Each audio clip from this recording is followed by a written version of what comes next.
మా ప్రతినిధి ఈశ్వర్ విశాఖ నుంచి దీనిపై మరింత సమాచారం అందించేందుకు లైవ్లో సిద్ధంగా ఉన్నారు. అలాగే ఇడుపులపాయ నుంచి హసీనా, అలాగే రాజు తిరుపతి నుంచి.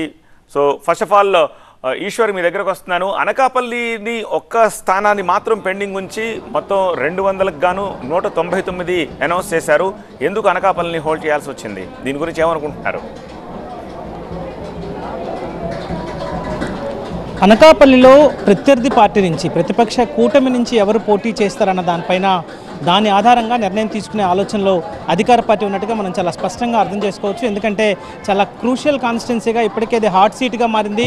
అక్కడ నుంచి జనసేనకి ఆ సీట్ని కేటాయిస్తారని మొదట వార్తలు వచ్చాయి. నాగబాబు అక్కడి నుంచి, పవన్ కళ్యాణ్ సోదరుడు నాగబాబు అక్కడి నుంచి పోటీ చేస్తారు అన్నట్టుగా వార్తలు రావడమే కాదు, ఆయన ఇక్కడికి వచ్చి మరి అనకాపల్లిలో మకాం వేసి మరి అన్ని పార్లమెంటరీ కాన్స్టిట్యున్సీలో, పార్లమెంటరీ పరిధిలో ఉన్న అసెంబ్లీ కాన్స్టిట్యున్సీలో పర్యటిస్తూ ఉన్నారు. అయితే ఆ తర్వాత మళ్ళీ దాన్ని భారతీయ జనతా పార్టీలో చర్చలో భాగంగా అది భారతీయ జనతా పార్టీ కేటాయించే అవకాశం ఉందన్నట్టుగా వార్తలు వచ్చాయి. అదే సమయంలో తెలుగుదేశం పార్టీ నుంచి కూడా దానికి సంబంధించి అక్కడ ఇద్దరు బలమైన నాయకులు, ఎవరైతే అక్కడ అయ్యన్న పాత్రుడు ఉన్నారో, చింతకాయల అయ్యన్న పాత్రుడు కుమారుడు విజయ్తో పాటు ఇంకొక బైరా దిలీప్ కుమార్ పేరుతో మరొక వ్యక్తిని అక్కడి నుంచి, మరొక నేతలు అక్కడి నుంచి పోటీ చేయించే ఆలోచనలో తెలుగుదేశం పార్టీ ఉంది.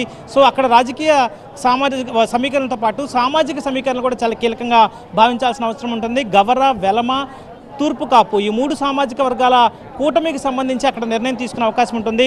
సో ఇప్పుడు అక్కడ అసెంబ్లీ జనసేన అభ్యర్థిగా కొనతాల రామకృష్ణకి ఇచ్చారు కాబట్టి అక్కడ ఎంపీ క్యాండిడేట్గా కాపు సామాజిక వర్గానికి సంబంధించిన వ్యక్తి కానీ, లేదంటే అక్కడి నుంచి అవసరమైతే వెలమ సామాజిక వర్గానికి కానీ, అంటే భారతీయ జనతా పార్టీ నుంచి అవకాశం ఇస్తే సీఎం రమేష్ పేరు అక్కడ పరిశీలనలో ఉంది.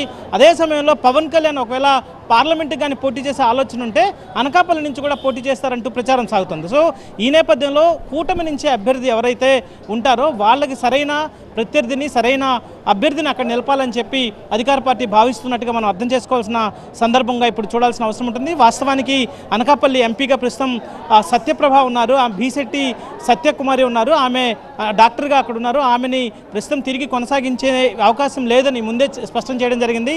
అక్కడి నుంచి అనేక మంది అభ్యర్థులని, ఇంక్లూడింగ్ మినిస్టర్గా ఉన్న అమర్నాథ్తో పాటు ప్రస్తుతం విశాఖ వెస్ట్ కాన్స్టిట్యున్సీకి ఇన్ఛార్జిగా అభ్యర్థిగా ప్రకటించిన అడారి ఆనంద్ సోదరి, అలాగే విశాఖ డైరీకి చెందిన అడారి రమాకుమారి పేరు కూడా పరిశీలనలో ఉంది. సో ఈశ్వర్ మళ్ళీ మీ దగ్గరకు వస్తాను. అనకాపల్లి విషయం అలా ఉంచి ఉత్తరాంధ్ర మొత్తంగా